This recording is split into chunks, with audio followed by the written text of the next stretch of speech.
Hey guys, it's Jason from GameRave.com, and this is Pause Mode. The stuff in the game room is still packed to the side, so could make room for our Windows guy to come and do the measurements and so forth, and we're waiting for them to call back, so I didn't want to put anything back because we'll have to move it again. So we're going to do something different today and just have a little powwow here on the floor. Today's episode deals with something of a goofball subject, and that is the top 5 game systems I never bought. Now, these systems aren't bad per se. In fact, 2 or 3 of them I really, really wanted at the time they were out, but just didn't buy them.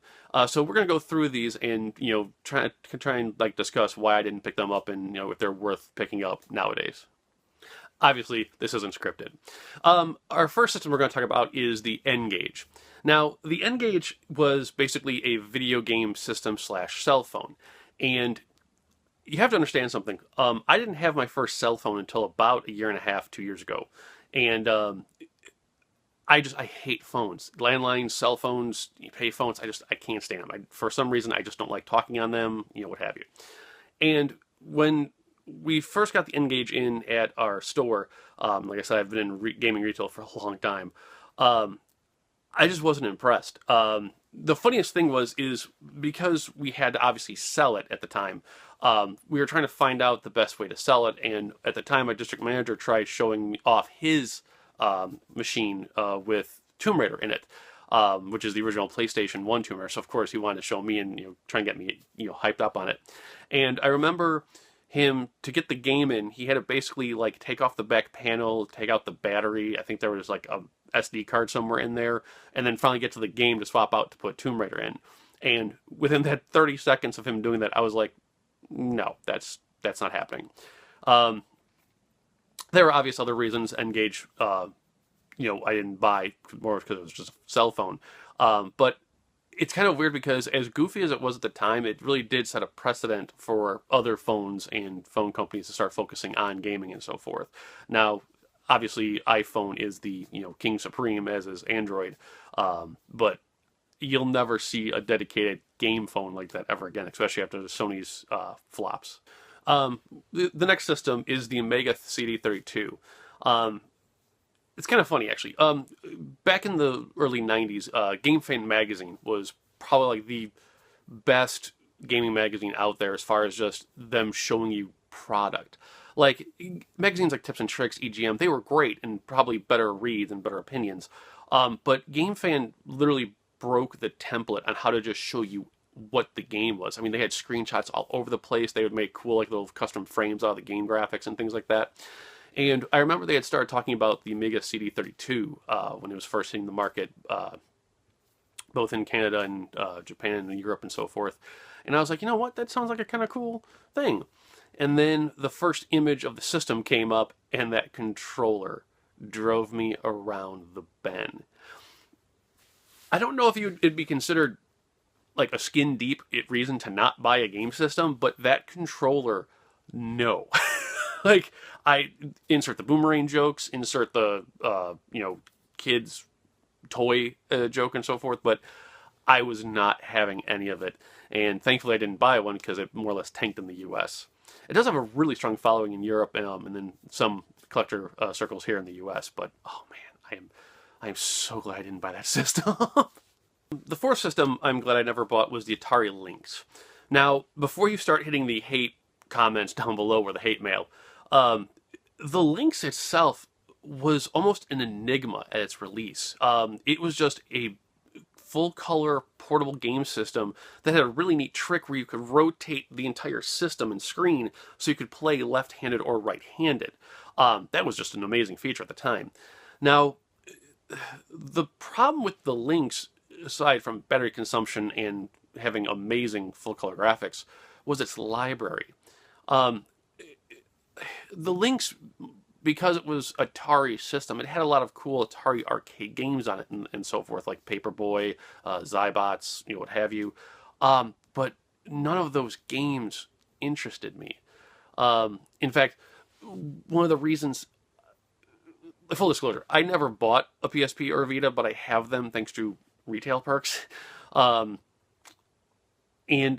if I had not been given them for free, thanks to whatever training we had to do, I would never have bought them because the Lynx and the PSP and the Vita, for that matter, all share a common problem, and that is that there are either just a bunch of hand-me-downs from consoles, or in the Lynx's case, arcade machines, or B, the rest of the library just didn't interest me. Like, and I know that's a really weird thing to say, especially with the Vita, but man, there was like nothing I wanted to play on there. And as far as arcade games, like if you go back to the Lynx, like I love arcade games like Final Fight and like Ridge Racer, and it's not an arcade game, but like Streets of Rage, stuff like that.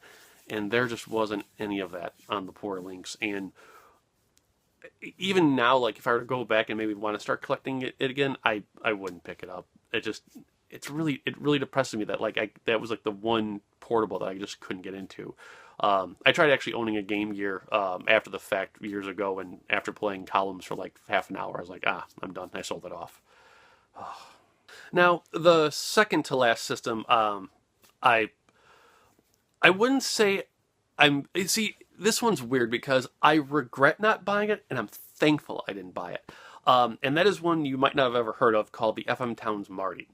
Now, FM Towns in of itself was a computer in Japan, and the Marty was essentially a consoleized version of the computer, and for like more mainstream. And it looked like a really fancy Turbo Duo with a 2-button controller, obviously. And what made the FM Towns Marty awesome was that it had some amazing arcade ports that I was interested in. The Lynx had nothing. The FM Towns Marty got like Super Street Fighter 2 with some of the best like CD music coming over from the arcade. You got Splatterhouse, a whole bunch of other stuff. And at the time, it would have been, God, it was so long ago. I don't think I was even making enough money to even afford a Japanese import system, much less at the time the games would have been like $100 to import and so forth. And it was one of those systems that even though I never got it, it was always stuck in the back of my head, like, you know what, one day I might want to just grab one, just for poops and giggles, you know? And about a year ago, I went on eBay just to like have a look, and holy Jesus Christ, the system is going for like $400 to $600, and then random games are going for like $200 to $300 each. A game I literally have like 13 copies of on PlayStation you can get for like $2 each is going for like $150, like Super Street Fighter 2. I am so glad I didn't buy that system just from a financial standpoint, and this is coming from someone who owns a Neo Geo CD and AES. Oh. The fifth and final system that I'm glad I didn't buy is the most heartbreaking one. That is the PCFX. Now, the PCFX is a Japanese-only system from the guys who made the TurboGrafx and the Turbo Duo. Now, I know I'm known as the big PlayStation guy and so forth, but the Duo was my first ever complete library. And it was, I wouldn't say it was my first love in the 16-bit era, because that was the Super Nintendo, but I love the Duo's library.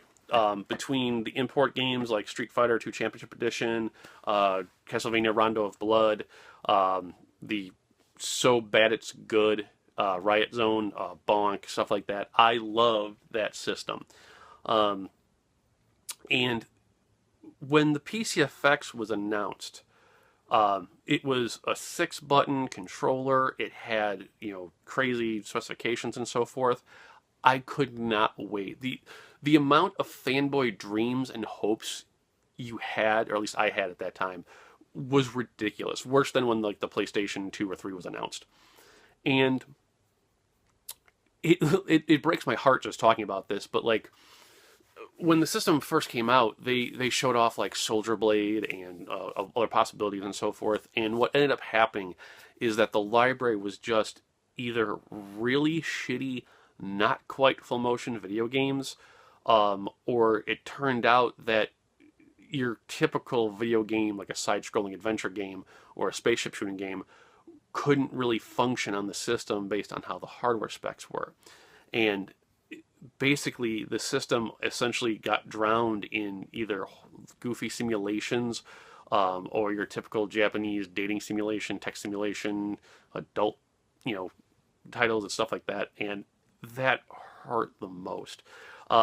Since it went to the wayside, I think I've literally searched eBay like at least once or twice a year, every year, for 10 years straight. Thinking, oh, I'll get one for, and just go, because there's only like 62 games in the library, and aside from like maybe a handful tops, like you could count them on your fingers and still have fingers left over, there is literally nothing on that system either worth owning or worth playing, because it's just text and Japanese text everywhere. Um, that breaks my heart. I mean, that would be like the PlayStation 5 coming out and it has nothing but dating simulations and then like a really bad copy of Philosoma. Oh man, oh man. All right, guys, that does it for this episode. If you like this little sit-down, more personal powwow, let me know. We'll do more of them. If you have a system you're glad you never bought, list it down below in the comment section. List why, and not just because it sucked. Give actual reasons. That's what the discussions are there for. All right, guys, hopefully we'll have things set up next week. I'm hoping. Otherwise, we'll see what we can do. Take care, guys. Have a great week.